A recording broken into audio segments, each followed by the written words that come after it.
Great. Hopefully people will keep joining us, but welcome everybody to today's event, our USU Social Work mini conference. We have a lot of great things coming your way, and hopefully we can all navigate this together with our tech and having this fully virtual.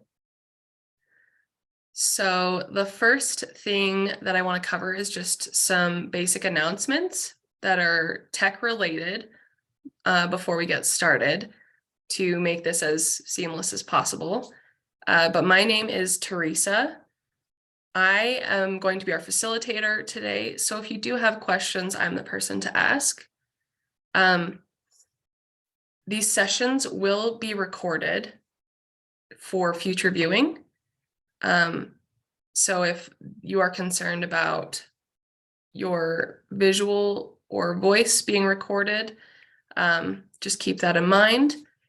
And you can keep your cameras and microphones off. Definitely keep your microphones off unless you're asking a specific question or contributing to a discussion specifically. And then cameras, we will encourage you to keep those off to reduce distractions. But if that is something that helps you, that is absolutely fine. The next topic to cover will be making sure that your Zoom name matches the name you would like to have included on any continuing education certificates. If it is mismatched, you should be able to change your name by hovering over your picture, clicking on the 3 dots in the top right corner, and clicking on rename.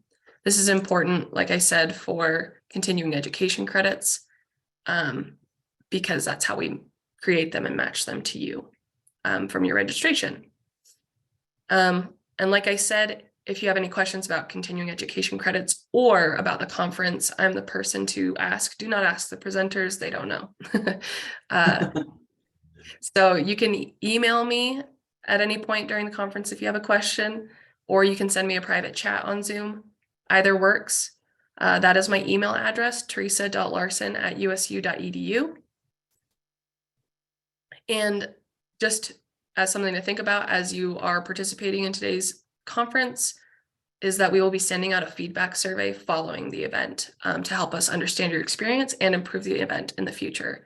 So if there is something that you would like to let us know, that is a place to tell us about it. Along with that, there will be an opportunity to add in contact information for future events, whether it be another mini conference like this or just our individual continuing education opportunities. So like I said, keep that in mind as you are participating today so that you can help us in the future. The next thing we will have happen is we will have the USU land acknowledgement provided by one of the MSW students here at Utah State, Maureen Boyle. Hi, everyone. My name's Maureen. So I'm going to read the USU land acknowledgement. As a land-grant institution, Utah State University campuses and centers reside and operate on the territories of the 8 tribes of Utah who have been living, working, and residing on this land from time immemorial. These tribes are the Confederated Tribes of the Goshute Indians, Navajo Nation, Ute Indian Tribe, Northwestern Band of Shoshone, Paiute Indian Tribe of Utah, San Juan Southern Paiute, Skull Valley Band of Goshute, and White Mesa Band of the Ute Mountain Ute. We acknowledge these lands carry the stories of these nations and their struggles for survival and identity. We recognize elders past and present as peoples who have cared for and continue to care for the land.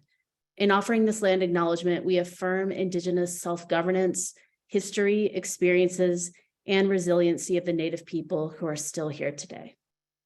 Thank you. Thank you, Maureen.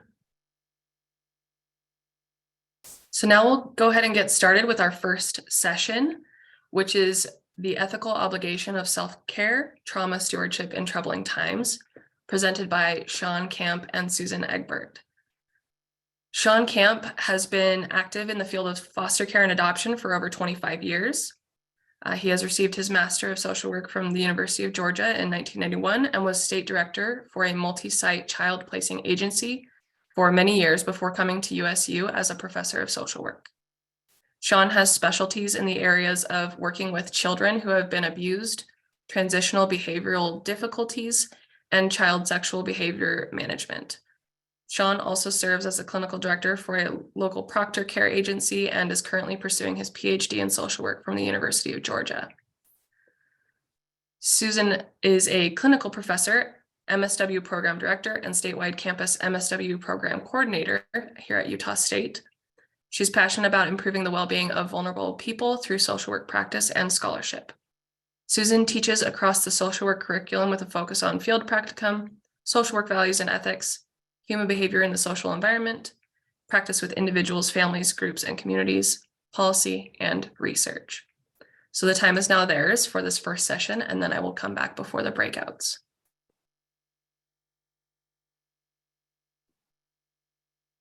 Okay, thank you, Teresa.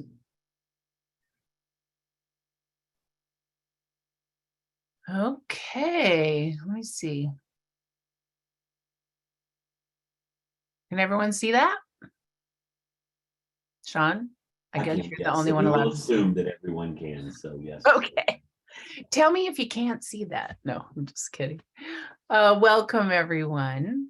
We're excited to be here. This is kind of a dream for us, and we know we have a lot of alumni in the virtual audience, and we wish we had time to see all of you and have a personal conversation. Yes. Yes. So that will be for another time. Anyway, this is a presentation that we have made in several settings at several different times, and we're feel it's important today to tie it to our ethical obligations.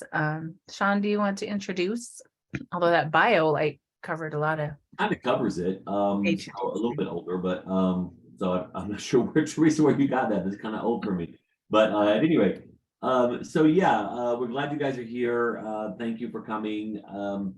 We feel like the trauma stewardship piece in terms of taking care of our own self-care for ourselves, for our families, for our clients is vitally important. And when we started first doing this, we have now been all over the country doing this to lots of different kinds of audiences. So thanks for coming, and hopefully you'll get something from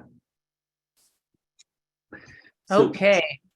So what we're going to do, just some quick things about what we're going to look at. We're going to talk about compassion fatigue, burnout, vicarious trauma, and the differences between those, why they occur, what are the factors that put us as helping professionals at risk, and what's it like just having to constantly care for people with significant trauma-related emotional needs? What are some warnings?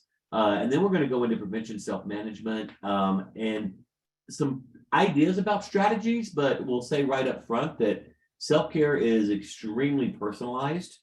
And so remember that whatever we throw out there doesn't mean you should go do it. It means that you need to think about what covers these things for you.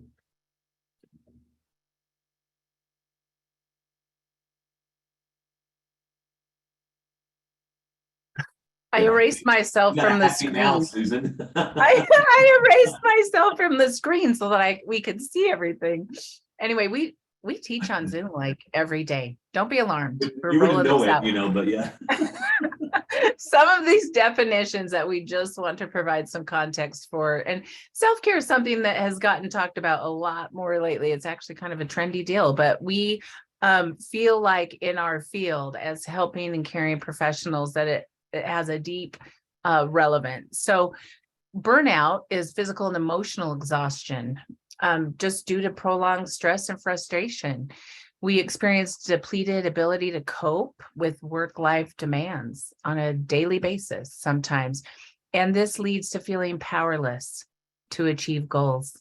I don't know how many of you feel powerless at times in our field.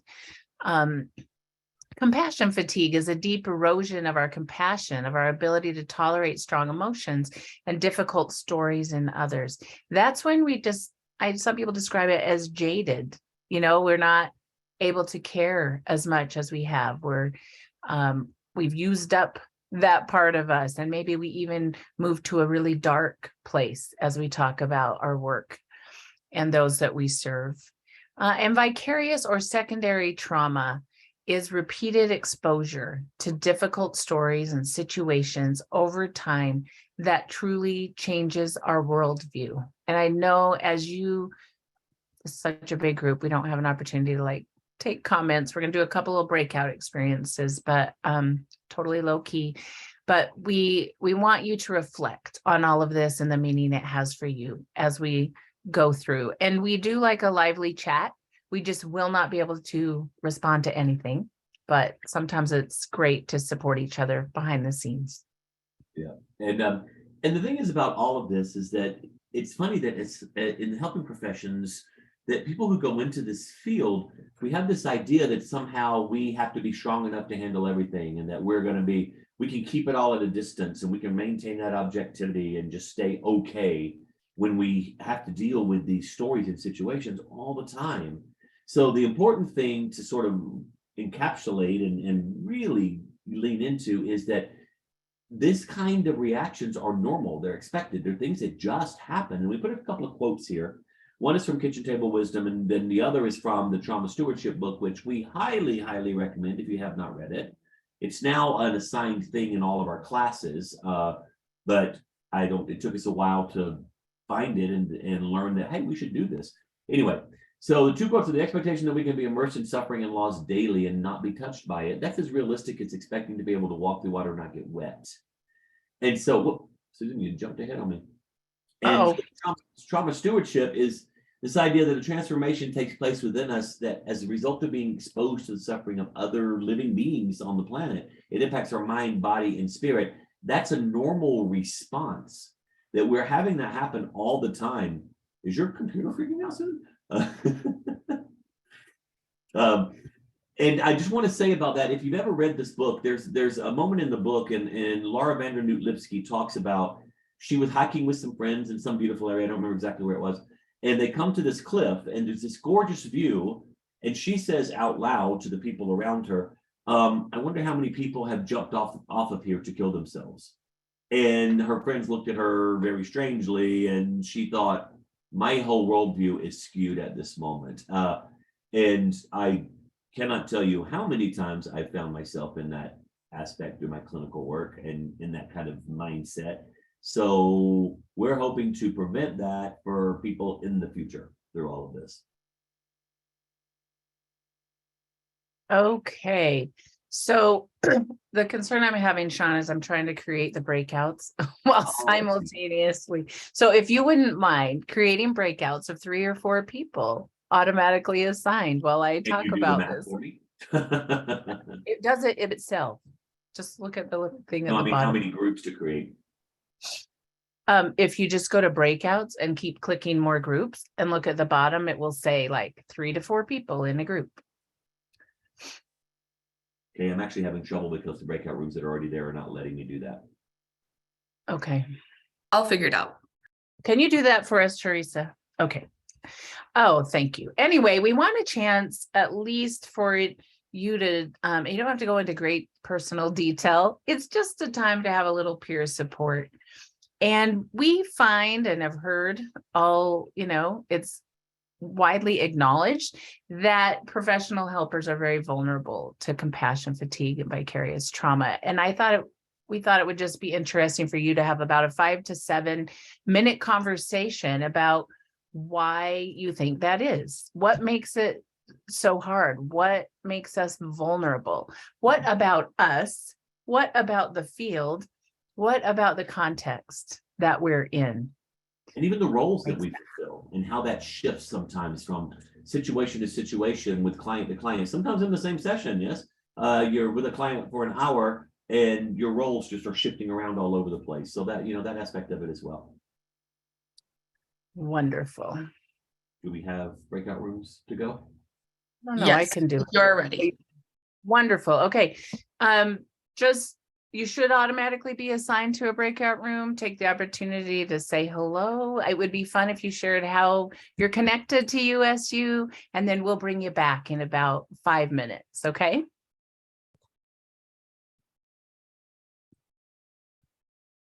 It's working. That's good. Just a second. It got messed up. There they go. Yeah. Thank you, Teresa. No, they actually got messed up. Sorry. I'm gonna, You want me to do it? somebody clicked a button outside of me. Just a second. Uh-oh. I didn't touch anything, I promise. I didn't either. Who clicked the button? Oh, it's sending them into the, yeah. We may have to delete those breakout rooms and create all the new ones Yeah. in order to make it work, and then we can put them back. As long as I don't share, I can do it. Anyway, I hope everyone's having a great Friday. I see names out there. I want to be like Miss Julie on Romper Room. I know. Seeing all you folks that we've and Just appreciate know our that if field you were my instructors. former student, I'm really struggling not to give you a personal hello.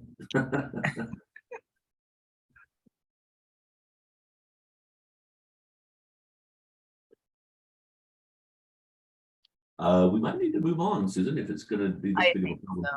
What do you Yeah. think, Teresa? Okay. Yeah, it doesn't want to let me close them all because of the countdown for the other sessions. So Okay, let's just move on. Sometimes you just take a hint from the universe. Don't Okay, is my screen shared? If you know someone in this group, send them some ideas through a personal chat. Okay, so here's some ideas that we have come up with, and you're welcome to share as well. Professional helpers, and that's not just social workers, right? It's all kinds of us who show up on the people's hardest days, for people's most difficult experiences. We naturally become attached to, protective of, and concerned for the people we serve and support, especially sometimes we have these relationships for extended periods of time. And we may be in situations where we spend more time with those that we're serving than we might spend with anyone else in our lives, right? According to the National Child Traumatic Stress Network, more than 10 million children experience traumatic events in their lives.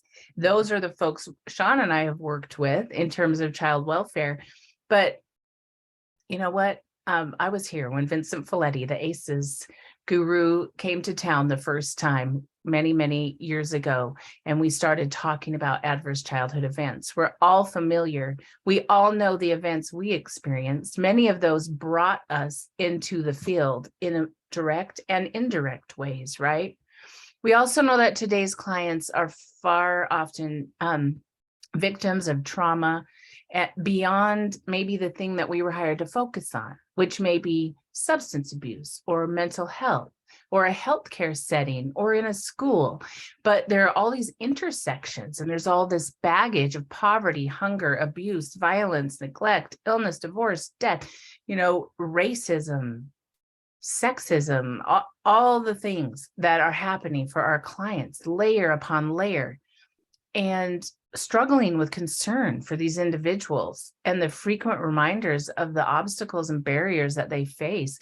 And our human desire to support and relieve them can simply overwhelm us at times. I'm also kind of looking at the concept of highly sensitive people lately. I think I got 100% on the little. And I think many of us that come into the field are highly sensitive people. That's what brought us, but it's also what makes us vulnerable. Not me. I don't care about anyone.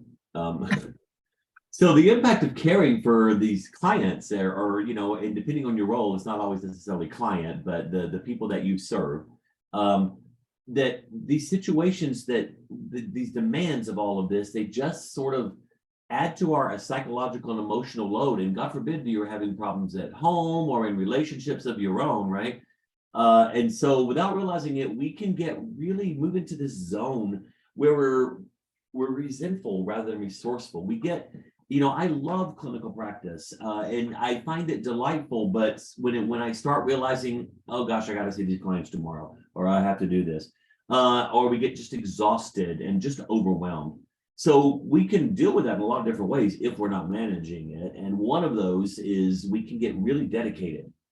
We have to save everyone and we have to really be there. super compulsive and perfectionistic. That's not normally my thing, but I know a lot of people do that, and just get very detail oriented. This one is one I struggle with. We get a very healthy focus on achievement, and this idea that if I don't do it, no one will, or no one can potentially do it better than me, so I can't hand this off, or I can't delegate any of this responsibility, or take a break, or whatever the case may be. So it gets so overwhelming to the point where it can really just shut us down. And we end up being really ineffective. So we create this cycle, which we'll talk about in a minute, but this cycle of we do things to ourselves where we demand this of ourselves, we can't deliver it, so we get upset with ourselves and we demand more of ourselves. And it just goes round and round and round and around until, we're burning out, where, we can no longer care, we're experiencing all this vicarious trauma, and we may leave the field, and that's terrible after all the investment that you put into it.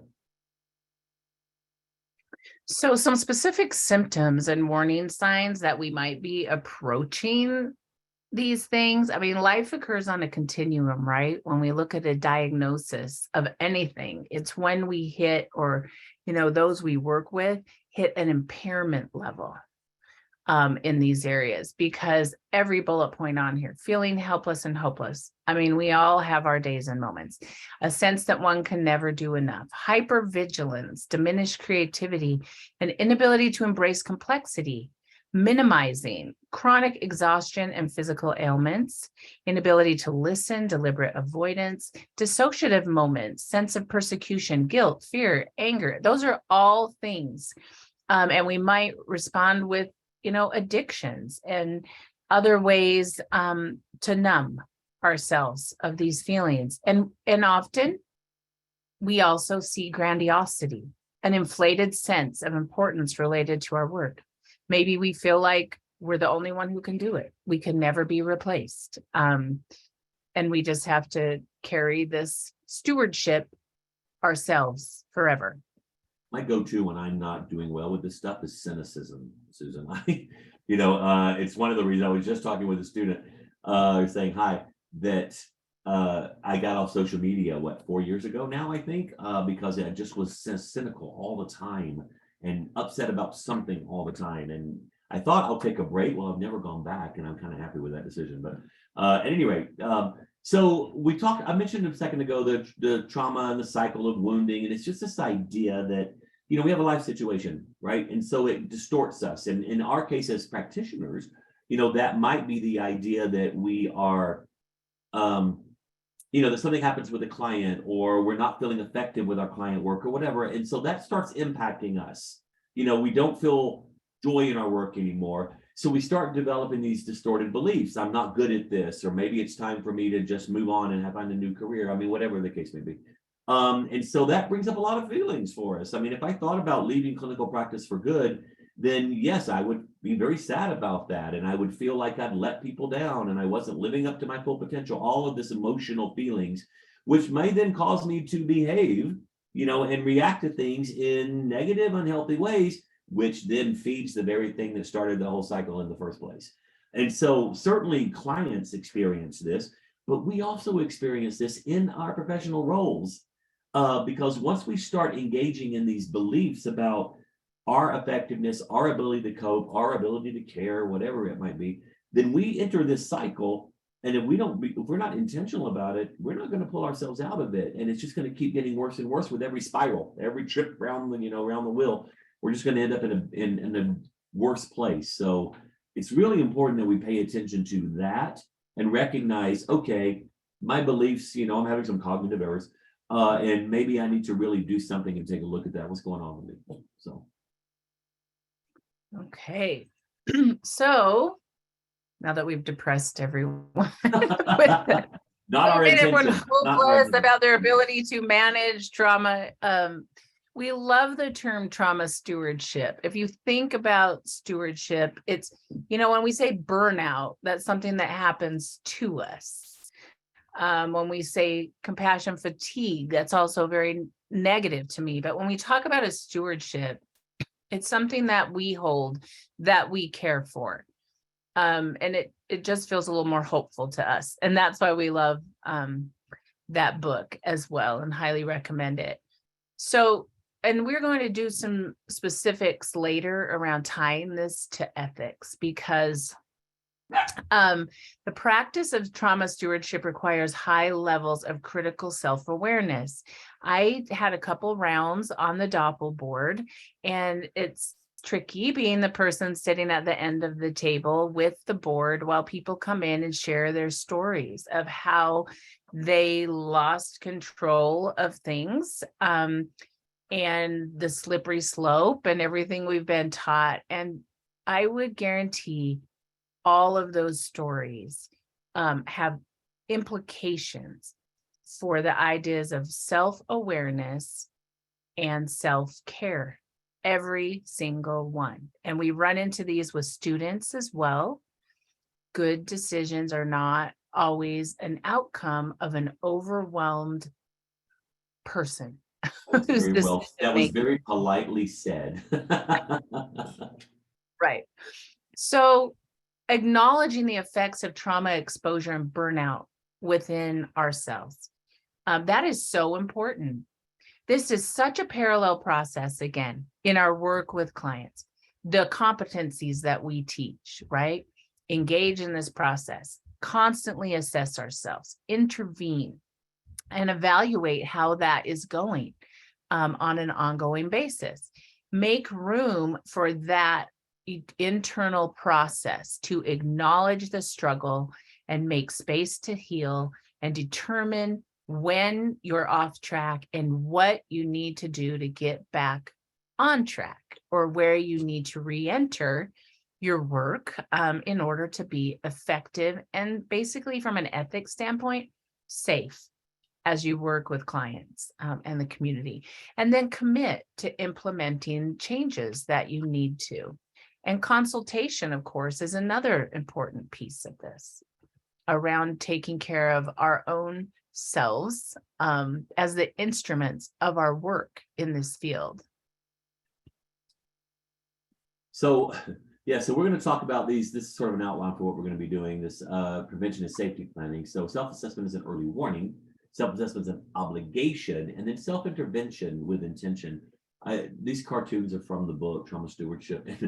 The Lassie one was so validating to me, because every time I watched that show as a kid in the original run, so that gives you a clue of how old I am. And I used to think, Timmy, one day she's not going to come because you just constantly fall in wells or get in trouble or something's always going on with you. Lassie's going to get tired of that eventually and just leave. So I found it a validating cartoon. But I also love the second one. The rat just spinning on the wheel. And eventually, like, guess what? If you sit down for a minute, the wheels actually stops. So yeah, Sean and I have TV references that are shared. So I'm not sure how many of you would share those. Even though he was in Georgia and I was growing up in Utah, there were only like 3 channels plus reruns. So we watched all the same things. So let's talk a little bit more about self-care as an ethical obligation. We are offering an ethics credit for this. This is very important. Impaired, clinician or impaired colleagues are things addressed directly in our code of ethics. And distress in ourselves or our colleagues left unchecked may result in an impaired ability to use and implement the knowledge, skills, and abilities that we have. We can get in our own way. We understand professionally the idea of anxiety, the idea of, when, my work with children, emergency brain, when we are stressed, when the chemicals are flowing, we're not necessarily in our decision-making place and our calm physical place that will allow our bodies to remain healthy. A professional helper's most valuable tool is their own self. So, we don't play the violin, we don't drive the dump truck. It's us. It's just us sitting there. We are, like I said before, the instrument. And so that self, that mind, that body, that spirit in the room, attending to and holding these difficult stories, it takes a lot to maintain our competence in as a professional helper, as we have to maintain ourselves, right? We don't just park even the aircraft and walk away. We're it. So we have to learn how to offer caring, love, forgiveness, compassion, and mercy to ourselves before we can be authentic and caring and offer that to others. And that's hard. So It is hard. great. Isn't it crazy that it's so hard? I don't know, That just to forgive ourselves and offer ourselves the same thing. We are so unconditionally, we give this unconditional positive regard to our clients and the people that we serve, but we can't do it to ourselves. And that's, I don't know, that's the trap we get in. Yeah. Yeah. And to add to our overwhelm, right? In addition to our professional obligations, we have responsibilities to a lot of others in our lives. I dare say that those in our field, in addition to being highly sensitive people, I have noticed in my students, in my colleagues, in myself, we are the ones to show up for family crises, neighborhood crises, all the things, community needs, right? So think about yourself in that realm. And I would dare say most of us find ourselves there. A few years ago, I truly found myself. There's a crisis. Yes. Yeah. I was gonna say a few years ago, I truly found myself running to the neighbor's home, whose home was on fire. I have never been that close to a house fire. It was terrifying. I have no training. I don't know what to do, but I was there trying to offer support and help people cope with a really hard situation. So that tends to be us, right? The important thing about this, when we look at it as an ethical obligation, is the line between distress, and we're going to kind of talk about a continuum of that in a moment, and impairment. Sometimes we only see in the rear view mirror. Only by caring for ourselves can we care effectively for others. So back to kind of, I'm not going to share specific examples from the board or anything, but maybe you can think of times when you may have reached that moment of impairment, that week of impairment, that being off balance, okay, temporarily or for an extended piece of time. We typically can only see that looking backwards unless we're very intentionally looking forward and having interventions in place. And this is a whole nother presentation, but I do want to make a comment about when we notice that our colleagues are impaired, that we do have an ethical obligation there, but I'm not going to dive into that because, like I said, that's a whole nother line of discussion. But so self-assessment as an early warning system is, first of all, we got to get out of denial. We have to recognize when we're there because we can't engage properly with anything if we're denying it. We know that's true for the people that we serve. And a lot of what we do sometimes, especially with my adolescent population, is getting them out of this phase of denial and just, I don't have this problem, or this problem isn't affecting me, or, yes, this just happened, but I'm fine. We have to get out of that mode in order to even be able to engage in any way effectively at all from the beginning. And so as you think about that, think about, how do you do that? How do you support or deny or displace effects of this vicarious trauma exposure? So when you're hearing these stories and you go home in the evening or whatever your context is, what are you doing to deny it, put it away, displace it, and not actually deal with it? Instead of leaning into it and saying, okay, this was a rough day. I need to do something for myself here. I need to regroup, whatever the case may be. How do you do that? And how do you deny those things? So why is it so difficult? We already talked about that just a little bit, but what kind of barriers do we face? I mean, scheduling, right? And time, and I'll do self-care. Students tell me all the time, I just talked about this last week in my seminar, that I'll engage in my self-care when I graduate.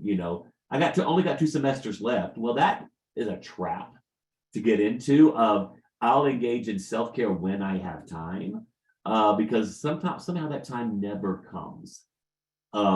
Or when it does, it's very truncated and we just feel like, I got to cram all the self-care I planned today into like 30 minutes.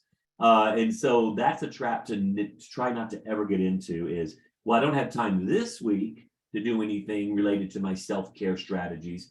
So I'll do it next week. Well, then next week becomes the following week, and then it becomes next month, and then it becomes, Christmas break or whatever. So be very careful about not getting into the trap of delaying it because there's a more pressing need. The fires of clients and situations that we work with are always going to burn brighter than our own self-care unless we're very engaged around this. So we're going to talk about this mental health continuum that came from Canada, Canadian file, if that's a word. And it's called the mental health continuum. And when you look at this, think about what does yours look like? And how do you know when you are sliding into the zone of impairment? Excellent. And I think Sean mentioned we had hoped this would be a breakout. So if you don't mind putting in the chat, if you're willing, like what makes self-care so difficult? What are barriers that we face? I'm sure we'll get a lot of like mutual support feelings out of that. And like Sean, it must have been like, because we developed our curriculum together, but my practicum field seminar was also the same topic. So here's the continuum that we love. And just think about this. I think about almost everything in life in like a red light, green light, yellow light system. And even in child therapy, when I talk with children about boundaries and people who are safe or not, I'm like, green light person, yellow light person, red light person, or a situation. So this really speaks to me. We may have even changed the color to make that work for me, Sean, a while ago, huh? Anyway, wouldn't we the stuff in all the chat is amazing. So if you're not watching the chat, go watch the chat. Go ahead, Susan. look at the chat? Listen to both of us. We know you can multitask. So wouldn't we all love to live in the green, right? Normal mood fluctuations, everything's calm and we take things in stride. We just have this awesome sense of humor and we're performing well in all of the 4,000 areas of our lives and we're in control and we're sleeping so well. We have energy, we're socially and physically active. We're not dipping into substances or gambling to cope with or numb situations. That is a wonderful place to be. On the other side, and think about colleagues and yourself as well, because we really don't want to be like, okay, get up in all your colleagues' business, but we want to be aware and supporting because ultimately it's about protecting clients. It's about supporting good practice in our organizations and community. So we can see the really rough side, right? The red light, angry outbursts, excessive anxiety, suicidal ideation, unable to perform duties and sleeping, huge, physical illness, fatigue, when people stop answering the phone or responding to emails, and then substance or gambling or other addictions.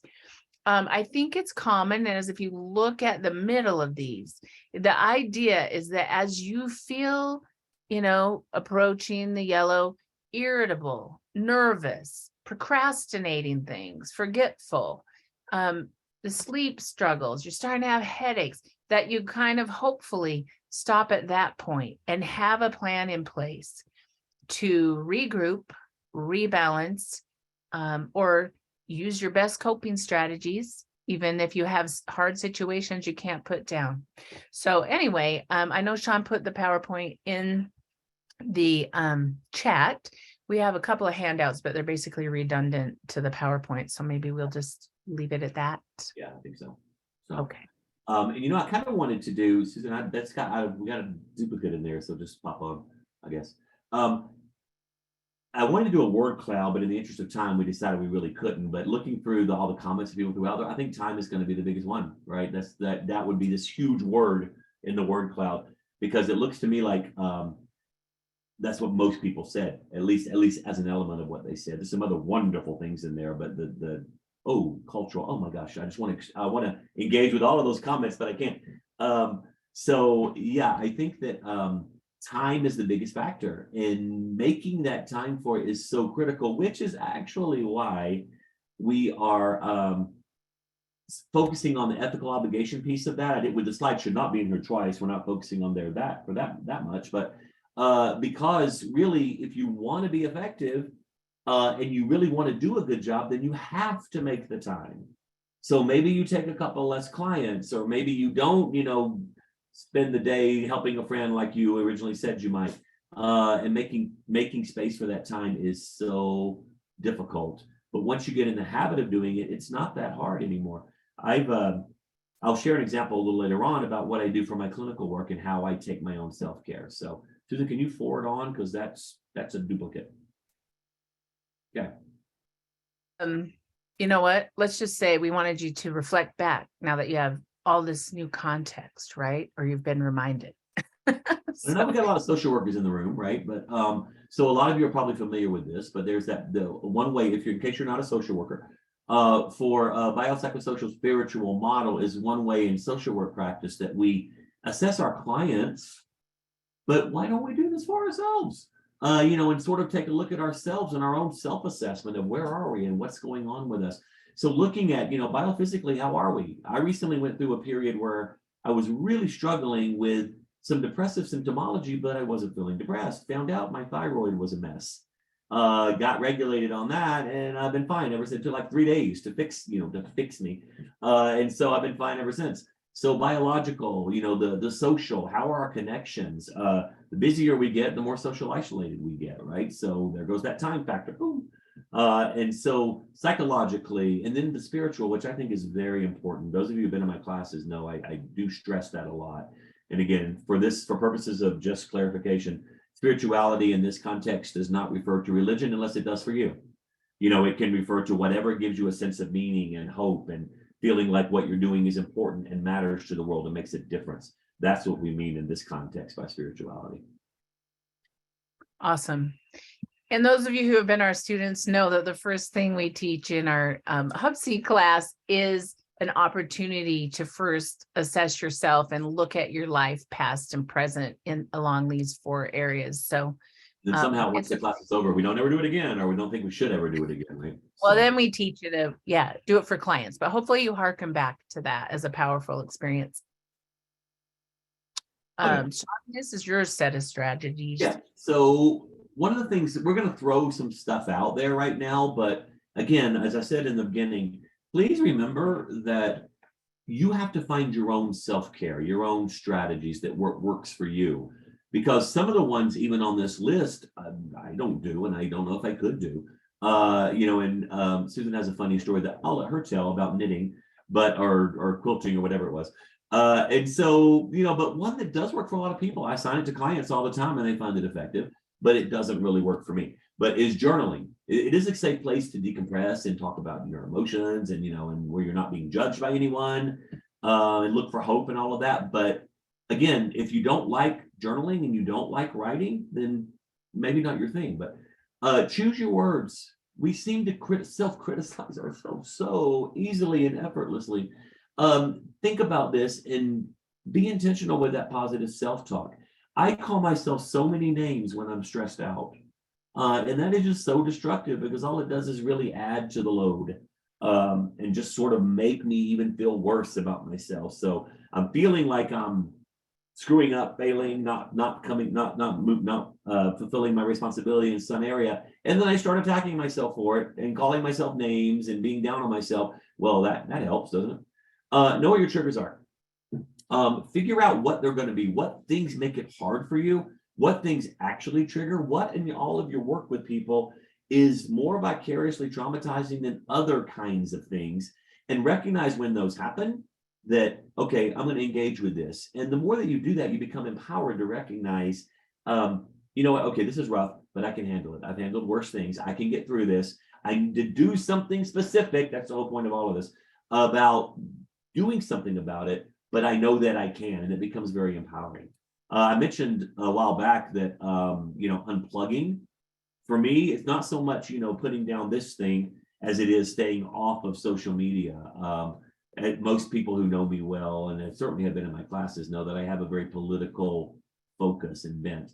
I really struggle. And lately, I have never been more grateful that I'm off social media with all of the polarization that we're seeing and all of what feels to me from my ideological perspective is backsliding, socially speaking. But so unplugging and, just saying, okay, I need some time away. Learning to say no. This is a hard one for me. Because as Susan mentioned earlier, all of my friends and family, they see me as a natural helper and as a professional helper. So who gets reached out to, who gets asked for help, who gets brought into a situation all the time? If I don't say no, it's me every time, all the time. And so learning to say, I'm sorry, I just can't do that right now, or I can't be engaged with that right now. And frankly, I'm not going to go into details, but I'm having some struggle with that right now. And I am learning to and re-engaging with my intentionality around setting my boundaries and keeping them. And I do want to share, because I don't think it's in here, but those of you who know me know my personal strategy is hiking. That is a day for me. I set aside a day for that and I stick to it. My agency knows not to call me. Most of my colleagues know, so I probably won't be available this day. Even students learn, that Sean's on a hike, he's not going to respond. Nothing does it better for me, which is why winter is more starting. I like snowshoeing, but it's not quite the same. And so I can't get as far. But it is a thing that I do, and I set aside time for it, and it's sacrosanct. I do not back off of that commitment. So. All right, I'm going to talk about these in a minute, but I just want to throw out a few concepts. One is the idea that having a formal self-care plan, and again, it can include any of these strategies, needs to include like a routine prevention kind of plan. But sometimes we have the really hard experience. We have a student who works a warm line, and someone took their life while she was on the phone with them a couple weeks ago. We have that difficult of experiences, and sometimes the prevention is outdone by the stress, right? So we also need a crisis or safety plan, similar to what we would work on with families if we hit that point, right? Conversations we'll have some, I think, later in another session about what this looks like organizationally and creating a space where people can feel safe and regroup and be supported. The other thing I want to bring up is Vincent Folletti again. The body presents its bill, and does it, right? I'm not saying that my chosen career resulted in autoimmune, but it doesn't help unless I manage my work and my energy. A year ago, I was still in bed after a large cancer surgery. That's a very important time and a lot of time to reflect and get in touch with daytime TV you have never seen before. Anyway, it was a great opportunity to think about kind of on that spiritual level, like what is meaningful to me? And guess what emerged? This work as something I want to continue that has great meaning in my life, my students, clients, communities, the world. So those opportunities. And then as I go through these personal strategies, we kind of have to think about how they all fit for us. And Sean, so my mom was like a quilter. I'm adopted, so I like to say I'm not cut from the same cloth, because quilting makes me feel really stressed. Like it'll throw me into that red zone real fast. But we all have to know what that is. I've had students say, if one more person tells me get a pedicure, I do not want a pedicure. That does not make me relax. So whatever it is, we all have to know it. I'm kind of like to be physically active or, whatever. So you have to know what that is. Another strategy, kind of on the positive side, learn to say yes. Is it so hard for us to accept assistance? Yes. Did I sit in bed with cancer, not telling any of the neighbors because I was like, I don't want cookies on my porch, but I just, sometimes that's very hard for us. But finding those people who are safe, who you want to tell, who you do feel supported. Not everyone can listen to the stories from our work. Let's be honest. Their eyes get really big and you're like, oh dear, now I must treat you for vicarious trauma. So being intentional with kindness toward others also helps us feel better. And that doesn't have to just, be in our professional work. Sometimes, all around. and realize it's not a competition. We need to stop measuring ourselves and our gifts with what we see across the hall. I have the opportunity to go to field site visits everywhere. I was at the Salt Lake County Jail last week. Maybe some of the folks are here. And that is not my area. The emergency department would not be my area. I cannot compete with people who are fantastic at that level of crisis, but that's okay, because I do my thing to contribute, right? Laughing. Sean and I spend a good part of our day laughing. And against the assault of laughter, nothing can stand. And even the hard things. Humor helps us get through if you have someone you can laugh with. And then know when to say when. We don't need a justifiable reason to take time for ourselves. It is not a guilty thing to say, I don't want to carry the crisis phone this weekend. Let's have someone else have a turn. Having space for the best version of you, involves taking a little time. Yeah, and you don't have to ask for permission or provide explanations. I don't tell people what I'm doing. They'll ask me for a meeting. Can you do a meeting this day? And I say, nope, I can't. Sorry. It's that easy. And so then they're used to that from me. And so now it's become a default. So we're almost out of time. So I'm just going to really quickly, in terms of community connection and self-care strategies, be a trusted colleague. Stay away from negative interactions. You can't care too much, but you also can. So we don't want to be indifferent. Vulnerability allows us to be real, but we have to find the balance there. Assume that other people are competent.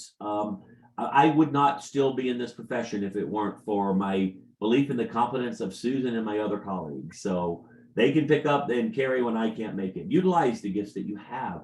Be a mentor, find a mentor. Forgiveness for yourself, for other people, and then do them again.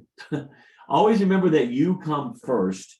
And again, we're stressing that self-care is an ethical obligation because we know a lot of you in this room, and your commitment to your profession is very important to you.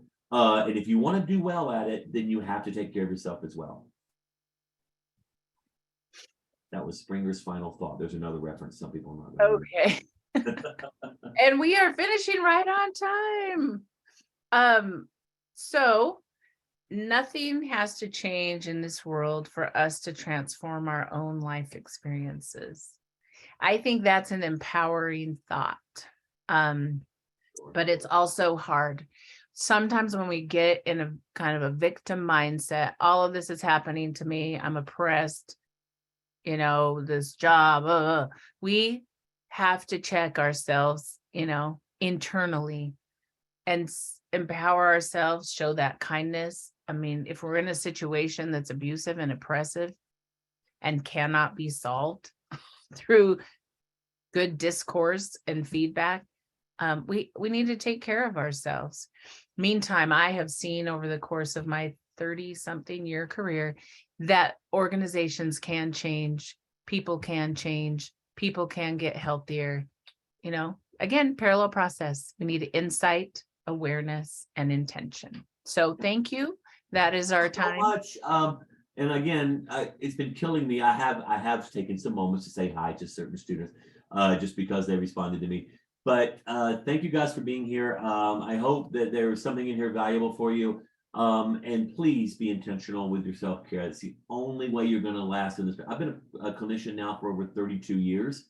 Without this intentional piece of self-care, I wouldn't still be doing it. So, and I still do it and I still love it most days. And so stay intentional with your self-care.